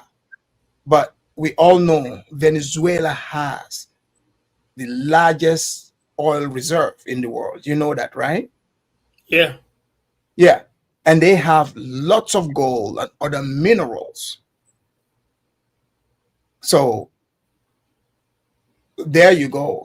That too is another way of doing it, because they are practicing the Monroe Doctrine, which is the United States cannot allow China to set up shop, in their hemisphere, the backyard here. And that's So in the because the Monroe United States, Doctrine is the reason why Haiti's in poverty. yes, And all the black countries in this hemisphere is in poverty and everything like that because of Monroe Doctrine. The Monroe Doctrine, if you look at it, people, I said this one time on my show. If you really look at it, right, look at Japan and look what Japan did to its neighbors, right? It made them equal trading partners in the industrial, everything like that. Look at America, right? It showed you something about America. All you people are praising America, right? America has left nothing but war and poverty in the wake of its expansion to Central and South America in this hemisphere. Look at every country. Honduras, Nicaragua, Panama, all poverty stricken, right? But you right. look at Asia, they uplifted the Japanese in the late 80s when the Japanese yen was high and powerful. They transferred trillions of dollars into countries like Malaysia, Southeast Asia, building industries. Now Singapore's GDP per capita is higher than Japan's. That was the investment they did in the area. Now people look at like, man, Japan was this brutal country, but if it wasn't for Japan, South Korea wouldn't have the semiconductor industry it does, and all the stuff like this, all the technology. Japanese technology to develop Asia. America, its hemisphere, its neighbors are impoverished. Even Puerto Rico, that's an embarrassment. So people put this faith in America. Like people say, oh yeah. Somebody said, Carl, don't you want America to come to Liberia? Hell no. Hell no. Well, Liberia is working hand in hand now with, the Trump And they do it administration. the smart way. It's smart way. Well, There's no because way. you see, they accepted, Abrego Garcia. So remember last time I was saying Liberia, they are going to, make it a hub, a prison that will be built there. I said it, and people thought, "Oh man, you're just talking," but you see it. Like they said, I can see that happening. when I said it, people thought I was just trolling. They're going to be, the plan is they're going to build a prison there, and Liberia will take in convicted felons, people who are convicted here, even if they are citizen. I mean, who do you think they're going to be sending there? What do you think the plan is? The blacks are going to be sitting there. Yeah. You know, but the thing is though, look, I have no problem with that because look how Australia got started. You know, Australia was a penal colony, and next thing you know, it became a thriving this civilization. You know, people on their own. You welcome that, Carla? Well, if I'm in charge, man, it'll be all right because Well, I you believe in won't ECA be. because I Huh? believe in foot to ass. You know, I be believing foot to ass. Oh yeah, I You wouldn't you mind would if I was in charge of it. you'll be the warden. Yeah, I'd be something, man. But the bottom line, I know for a fact of the matter is the only thing that keeps the YNs the way they are is they're protected by this system that cuddles them. You know, if they was in my hands, you know, you wouldn't have all these problems. You know, so that's what I see. You know, Awesome, so awesome. But awesome, Carla. You know, I'm over the 2 hour mark because I want to come back again all for right, let me second drop round. off, brother. I don't want it to be too long, but I want to do If a somebody else comes second. up here like Kidola, I'll come back and mess with him. But Okay, if Kidola awesome. is Thank you for coming, Carla. Zongo, all right, bro, take care. All right, enjoy. All right, ladies and gentlemen, I hope you enjoyed this show because I did. I mean, look at both sides of it. I showed you, the part where another man he's excited because I'm showing you that there are people there who are welcoming this and they align themselves with the Zionist point of view. That's how they look at it. They're not looking at it any other way. They just are looking at it like, hey, if this invasion happens, we get to have our own country that we have been fighting for forever. But I'm pretty sure the United States, like I broke it down, has a bigger plan. It's not just about quote unquote freeing the Nigerian Christians. Okay, look at it this way. Iraq, how did it start? They went there they said, oh, we're going there for weapons of mass destruction. So they dropped bombs, they went, and then next thing you know, from looking for weapons of mass destruction, the operation changed to what? Operation Iraqi Freedom. They said, we are here to free the Iraqi people. How did that turn out for Iraq? Iraq was in much better state under Saddam Hussein. I mean, we get it. Like, for example, those of us who are not part of that country, we can be like, those people, that guy, he is a dictator. He is all this, but we don't live in his country. We don't know. We just see what they show us.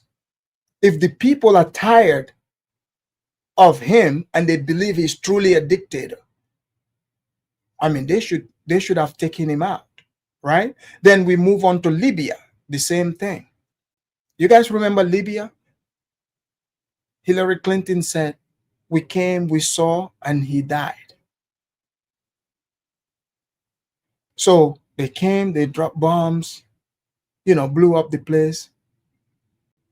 Look at Libya now. Libyans are now, they are poor. But under Gaddafi, every Libyan was taken care of. So it's completely different, completely different. So let's look at both sides and hopefully, the Nigerian government will do something to liberate the Nigerian people, come together and make sure that the country doesn't go through further destabilization. Because if they think things are bad now, trust me, once war comes, it's gonna get worse. So it looks like President Trump is determined to do it, but let us see how it goes. I'll see you guys on the next one. Like and share the video. I'm out. Peace. Then I used to the freedomers. Pay attention to the Afridamas, the truths and Inca warrior. Naturalist his intelligence as a true professor. Solution to brainwash diseases. Sit back, relax, and hear the wisdom. Afridamas will heal your minds. Sit back, reflect, you'll find no objection. Afridamas will clear your doubts here. Always log on to the Afridamas. Lend thy ears to the Afridamas. Is the truth and no doubt.